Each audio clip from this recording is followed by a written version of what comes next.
আবারও পাল জিমসে ভিজিট করেছিল celebrity customer. আজকে তোমাদের সঙ্গে সেটাই শেয়ার করব যে কারা এসেছিল আমাদের শপ ভিজিট করতে।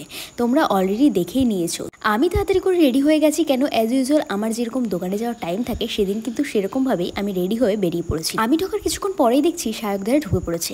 অ্যাকচুয়ালি সেদিন যেহেতু আগে থেকেই দাদা বলে দিয়েছিল যে তারা আসবেন, সেই মতো কাস্টমারদেরকে বলা হয়েছিল যে 7টা-8টার মধ্যে দোকান বন্ধ হয়ে যাবে। আর যেহেতু আরও একটা শ্যুট রয়েছে তাই সমস্ত কিছু কিন্তু অ্যাডজাস্ট করতে একটু টাইম লাগছিল। সায়কদের সঙ্গে যে আরও একজন ছিলেন তার কিন্তু একটা ডায়মন্ডের প্রয়োজন ছিল। এছাড়াও ওনারা দুজন আরো কিছু কিছু জিনিস দেখছিলেন। তুমি তো ব্লগে দেখলাম বলছো সবাইকে খাবার নিয়ে আসতে, তো আমাদের এখানে তো কিছুই খেলে না। হ্যাঁ, ক্যাডবেরি এনেছিল সবাইকে বলে দিয়েছিলে ক্যাডবেরি আনতে। একদম একদম। দিদি বাড়ি আজকে থাকবে? চলে এসো। না থাকবো না, চলে যাবো। চলে এসো।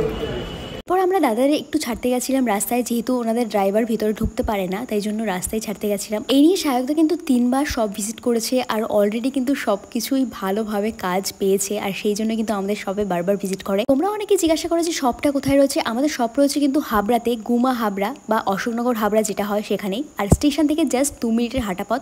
তোমরা পাল জেমস বলে সার্চ করলেই তোমাদের লোকেশন কিন্তু দিয়ে দেবে। এরপর আমাদের যেহেতু শ্যুট আরও একটা ছিল তাই সমস্ত কিছু গোছাতে গোছাতে প্রায় 12টা বেজে যায়। আর এভাবেই কেটে গেল সেই দিনটা। তোমাদের কেমন লাগলো অবশ্যই কমেন্ট করে জানিও। দেখা হচ্ছে নেক্সট ভিডিও। টাটা।